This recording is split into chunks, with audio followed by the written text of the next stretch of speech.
not only were they not supported in that room, but when the union got mad enough by what the chapter manager was doing, the only way he'd resolve it is if the chapter manager was gone.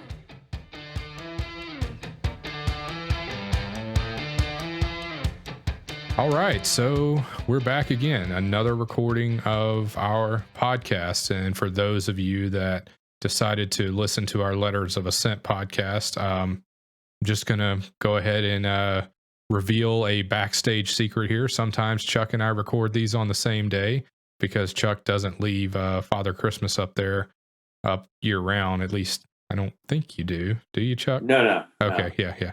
So It just magically appears this time of year. Yeah. There's not much you can do about it. And Chuck did offer to take down Father Christmas, so we can get a little variety, or maybe provide a different feel for the podcast. But I was nervous about doing that because I myself am trying to stay on the nice list. So I asked Chuck to keep Father Christmas up there. So hope you're listening there, buddy. But today, if you notice, we have another special guest. Mr. Zach Cassett is joining us today. Zach, say hi. Hello, everybody. So, Zach comes to us today with some questions that he wants to be able to ask Chuck, and I'm going to do my best to maybe answer some of them and chime in as well. We haven't told Chuck everything that he may ask, and I've told Zach he has free reign. Ask whatever you want. Zach, I wouldn't say ask for Social Security's numbers or anything. I've tried. He won't tell me. Maybe keep it to labor relations topics. But for those of you listening and watching, the whole point of this podcast is Zach is new. He obviously doesn't have the amount of experience that Chuck brings to the table. So he's going to ask questions that some of us may think are, obvious or we should know the answer to.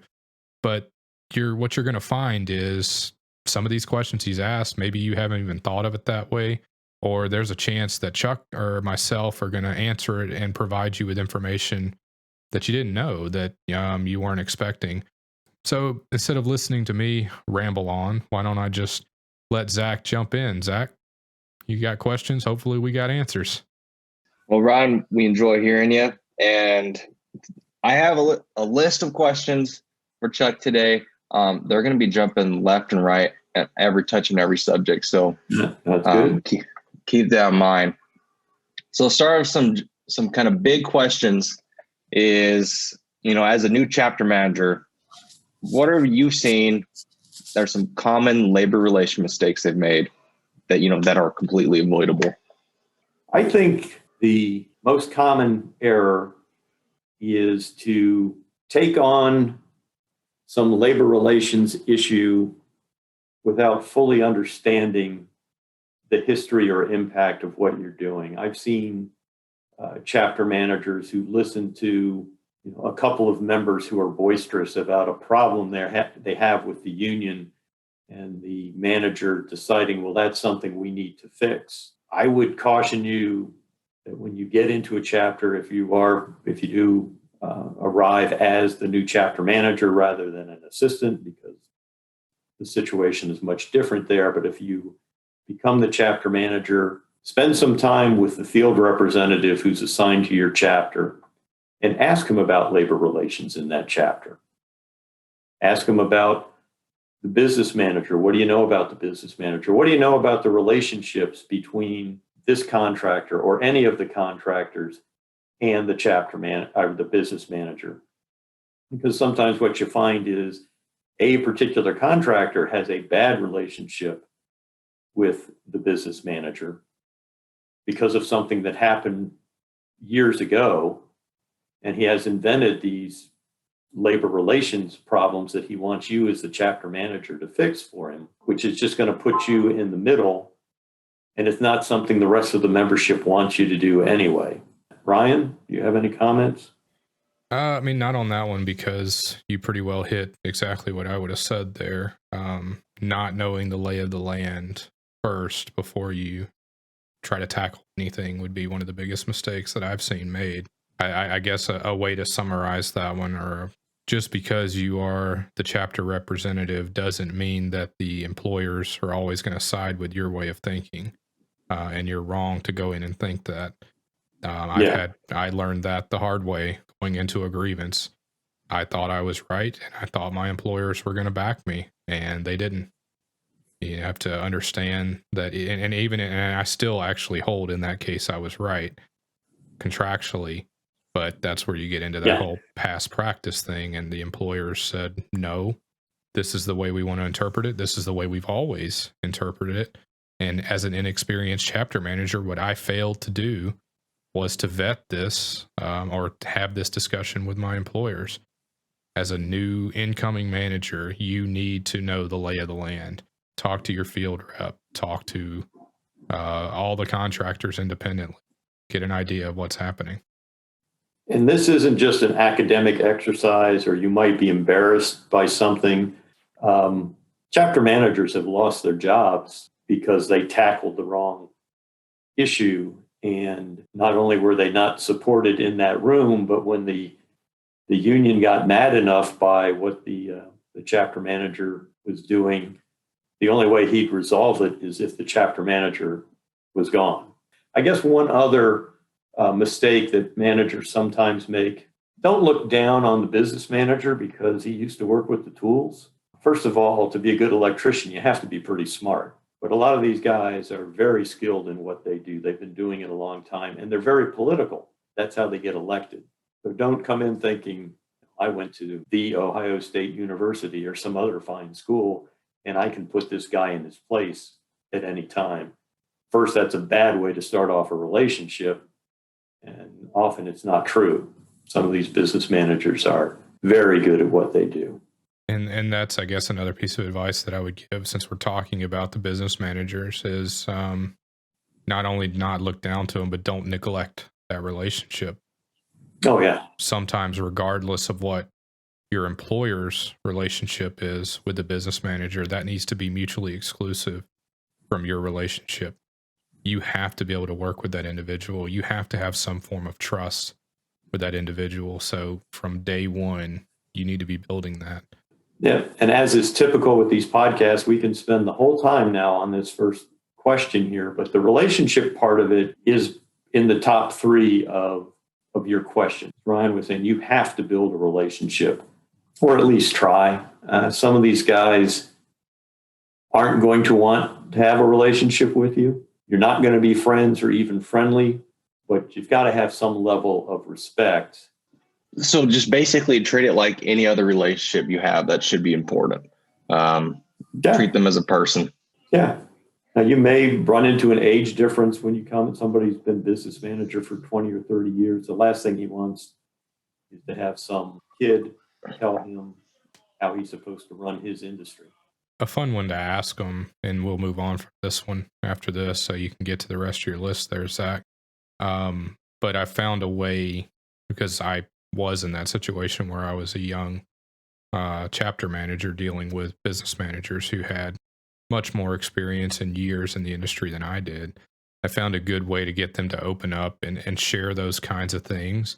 I would always be walking through the hall, and most, if not all, unions have like a copy of like their original agreement or something with some of the original signatory contractors on it. And I would always ask them to tell me about that, tell me what history they knew about the local, because you'd be amazed at how many tangents they go off on when they're telling you that history. Much like Chuck and I, when we're going through a topic, we go off on this road and this road, but that business manager will share a lot for you in telling you that story of how the local, got to where it was that day. So Chuck, you've been in many CIR cases and been involved in that for a long time now.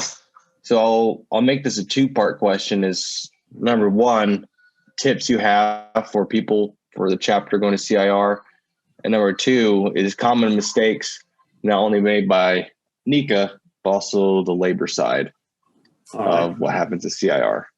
It's a two-part question, so I'll try to keep this down to an 8-part answer. Actually, right now, because of COVID and our Zoom CIR sessions, council presentations are changed dramatically from what they were. And it's interesting to see what has transpired in the last year. It's easier sometimes to tell you what not to do when you come to council than tell you how to do it. But you need to be clear on what you want and why you want it and why your solution to whatever the issue is, whether it's negotiations or a grievance, is the better solution. You need to know pretty much everything about the issues. And sometimes you have to be not so fixed on getting what you want that you don't take the opportunity to get something better. And we do see that at CIR where the chapter comes into negotiations and they're fixed on getting one thing. Throughout the negotiations, they won't entertain any other solution except the one thing they want to get. They don't get that, they don't settle, they have to come to CIR, and they're probably not going to get it there either. Years ago, I did a presentation on the do's and don'ts of going to CIR. I started with a don't come, because the best solutions are local solutions. You're not going to really be happy with what happens at CIR. Both sides cannot be happy with it. But as I was saying, you need to be fully prepared.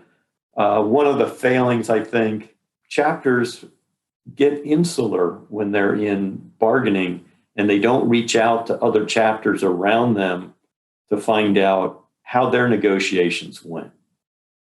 If they settled at home, what was the settlement? Did you get anything from the union in exchange for that? There may be a big settlement in the local union next door, but it's a different chapter. If that's happened, you need to know why the other chapter gave that much money, because a lot of times it was tied to something else. I'm not saying you're going to get that, but when the local says these guys next door got a 5% wage increase, that holds some influence on the committee. If you're not able to say they got a 5% increase, that's true, but in exchange, we got a better ratio of CWs and CEs on the job. We got something in exchange for giving them that increase. If you don't know those things, then it just looks like, well, they can afford 5% next door. Why can't you? I'll wrap up the question with just some couple of tips from my perspective and me sitting there and things that I've seen. Obviously, know your time limits because they are there now. It doesn't look like they're going anywhere. Chapter managers, practice your oral presentation and your rebuttal if you want to script it with your field rep. Make sure you're number one in your time limit, but let your field rep give you that constructive criticism. Does it make sense? Does it provide all the information? When you have specific asks of the council, if it's language, tell us exactly what language you want. And to your brief, remember that brief is a noun and an adjective. A 100-page brief or a 150-page brief does not guarantee you a better settlement than a 5-page brief. Check your submission forms. Make sure they're accurate. A lot of times the local fills them out and you as the chapter manager just signs them. Before you sign it, give it a once over. Make sure the numbers are right. Make sure everything makes sense on it. Make sure there's no inaccuracies. I can't tell you how many I've found. Don't start writing your brief at or after the interim. I'm not trying to encourage anybody or everybody to always be CIR bound. I agree 100% with Chuck. The best CIR settlement is to settle it at home. Every negotiation, every grievance has the potential to go to CIR. Start your brief after the first negotiation meeting. You may never use it, but if you're going to try to do that mad dash, right after that interim meeting, what is it, a week or two sometimes, or even a couple of days before the submission deadlines of council, and you're trying to sum up however many hours of negotiations and you're doing it at 11 o'clock at night, at night sitting at your office, you're going to miss something, you're going to have mistakes, or you're going to tend to ramble. Start it early, write it all down, just start building your brief. That way, all you have to do is update it if you have to come to CIR. And if you never use any of them, at least you're really good at writing CIR briefs. Don't wait. And the other thing is the error of recency, or whatever you might call it. If you wait until after your interim, you may forget things. You're only going to remember what was discussed at interim. And don't be too concerned about what the union's putting in their brief. You're not writing a rebuttal. You're writing your brief, presenting your arguments in the best light possible. You'll get a little time for rebuttal at the session. How did the 1976 National Agreement come to be? I know that's where Category 1 language came from. How did that, what's the whole story on that? Actually, it was very simple. Up until 1976, the contribution rate to the National Electrical Benefit Fund was 1%. The IBEW wanted a higher contribution rate so they could have a more meaningful benefit to offer their members. They came to, since it's a national program, the International came to National NECA and said, we want to change this. We want to raise the contribution from 1% to 3% of gross labor payroll. And NECA's response wasn't, get out of here, that'll never happen. It was, well, okay, there's some things we want too. So let's have a discussion.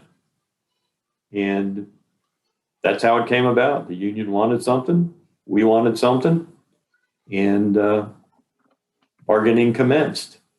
And out of the national agreement, although all those individual pieces became Category 1, the intent wasn't to create Category 1.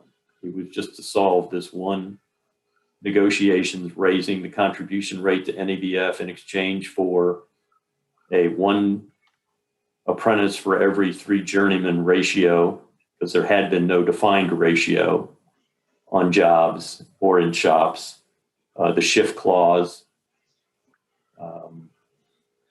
the National Electrical Industry Fund, which we subsequently lost, some changes to what was known as the incremental pension plan, which has since gone away. What was the Portability?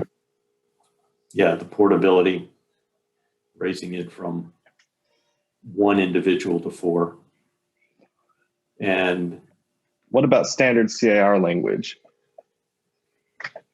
standard CIR language was not part of the national agreement. Standard CIR, it came about from the 1920s. After the First World War, there was high inflation, there was labor unrest, strikes were common. It was so bad in construction that one trade would go out on strike, which would virtually shut down the project. That would get settled, and then another trade would go on strike. Nothing much was getting done, and 2 individuals, Charles Ford and L.K. Comstock. Charles Ford was the international secretary of the IBEW, and Comstock was a contractor. Started having discussions about how do we fix this, and they came up with the idea that became the Council on Industrial Relations. And they put it together, they sold it to both parties. The IBEW adopted it. The original negotiations or discussions were between the IBEW and a group called the Conference Group, or the Conference Club maybe at that time. But it was a group of large electrical contractors.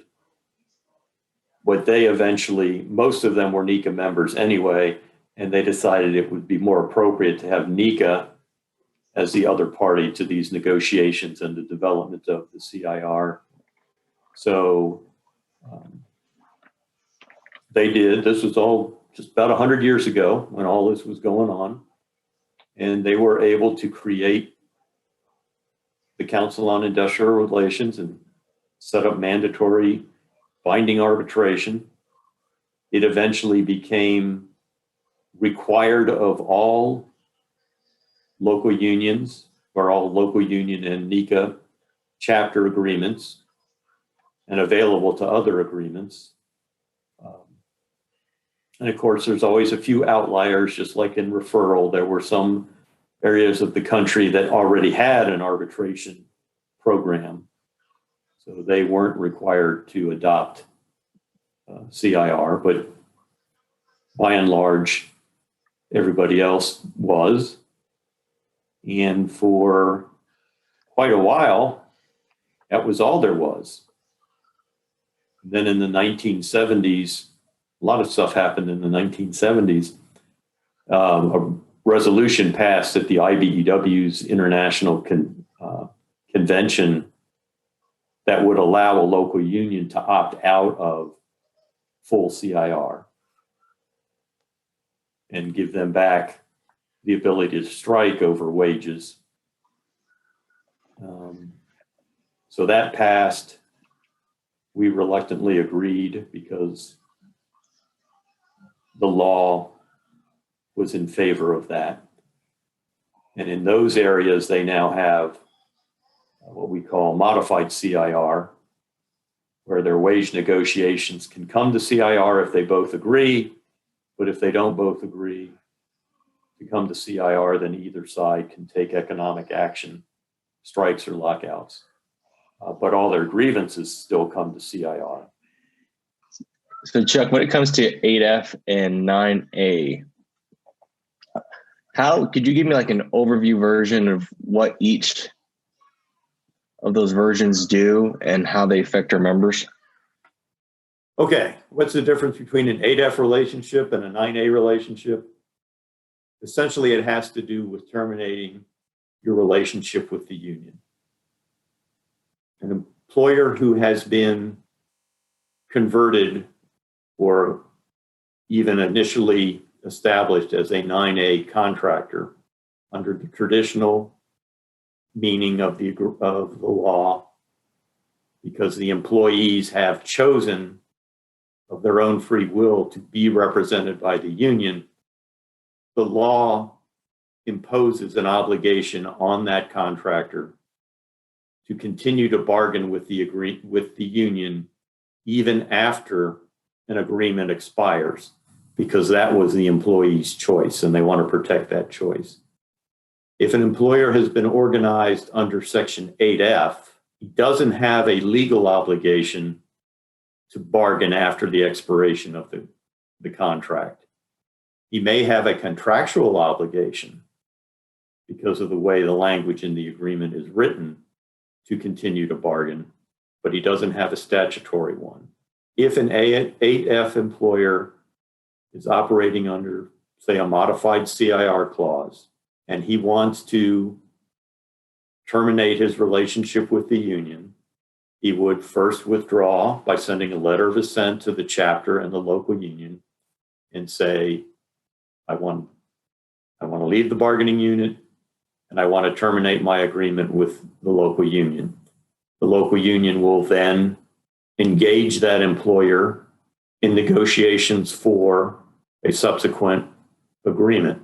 If those negotiations fail, then at any point after the termination of that agreement, either party, the employer or the union, can send a 10-day notice to the other party and say, I want to terminate the agreement.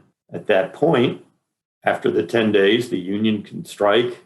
Well, if the employer gives the notice, the union can strike immediately. If the employer gives the notice, he has to wait 10 days, then he could lock out the union or impose his last best offer. If the employer has been converted to a 9A or started as a 9A, the first part of that process is the same. He notifies the chapter and the local union that he's withdrawing from the chapter's bargaining unit. He notifies the union that he wants to terminate his relationship with the union. He doesn't want another agreement. The union will then engage him in negotiations under a successor agreement, towards a successor agreement. If they haven't settled by the expiration of that current contract, the employer is still required to bargain by law with the union. Depending on what happens, the union goes on strike, the employer is free to hire replacement workers. Once he's hired enough replacement workers, although he can't assume they don't want to be represented by the union, if they have manifested that they don't want to be employed by or represented by the union, then he can, at that point, notify the union that he doesn't recognize them anymore. And then the union can try to get either authorization cards or have another election. Within the context of the NECA IBEW relationship, because of most are under CIR, even an 8F employer can be compelled to go to CIR and get a successor agreement. We're asked often by employers, the union has sent us this authorization letter. They say they want to convert us from 8F to 9A. Should we do it? Our answer is it's up to you, but you're never going to see any impact from it by agreeing. This comes up infrequently, but every now and then the IBEW will notify their local unions that they should do this. When I think about if there's a contractor, he's a 9A, he's letter of percent A. If he wants to leave, he has to put the notification become letter of percent B. No. Correct? No? No.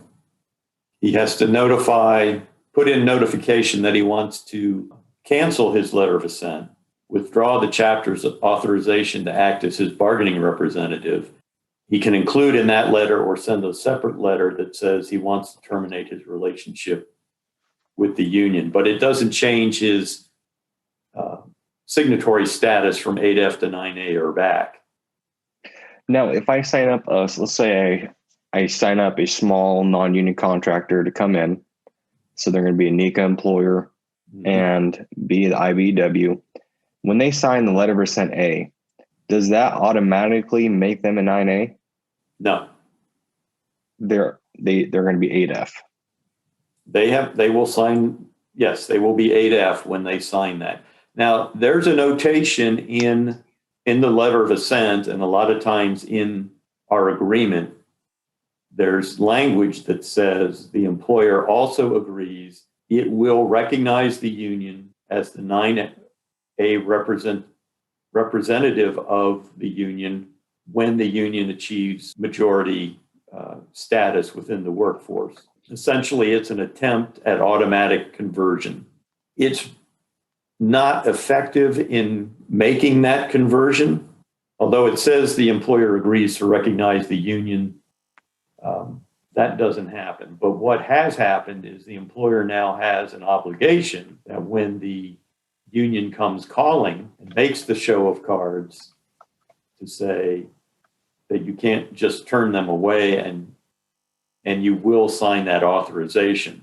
So, Zach, just to put kind of a bow on your question of 8F versus 9A, it's probably easy to summarize it as 9A is where it started. 9A were the employees choosing to be represented by a union. The construction industry, both employers and the union, saw that this didn't necessarily fit their needs. So they went to Congress. Congress agreed and created the 8F arrangement in which the employer is choosing which union to represent them. As far as in our industry, especially with our contracts and our language, 8F and 9A are not extremely impactful. Where we as chapter managers get involved is when the question is asked from the employer, hey, the union has asked me to sign this form to become a 9A. Response typically is, it's not going to have a major impact on your business day to day. And we then go into explaining all of the headache that can be involved if they challenge that, because the union can compel such a relationship, through the election process, which is onerous in itself. So it's usually just easier for the employer to sign it because it's not going to impact them day to day. But in short, 9A employees chose which union to represent them. 8F, the employer chose the union. Under a 9A relationship, there is a statutory obligation to bargain outside of the contractual obligations that we have in our industry. And under 8F, there is no statutory obligation to bargain. Since I have Chuck listening to every word I'm saying here, sound about right, Chuck? Yeah. So, okay, well then that's all the stamp of approval I need on that one. Zach, Chuck, I want to thank you guys both for being on the podcast today. Zach, thanks for coming up with such awesome questions for Chuck. I've learned things just sitting here listening, and said at the beginning, we can have somebody brand new asking questions that we all think we know the answer to. And, I learned listening to them. So Zach, thank you for that. Chuck, always thank you for your knowledge. Father Christmas sitting over Chuck's shoulder there. Thank you in advance for that Lamborghini if and when you decide to deliver it. But in all seriousness, thank you guys so much for doing this. Everybody listening at home, stay safe, stay healthy, and we'll see you guys next time.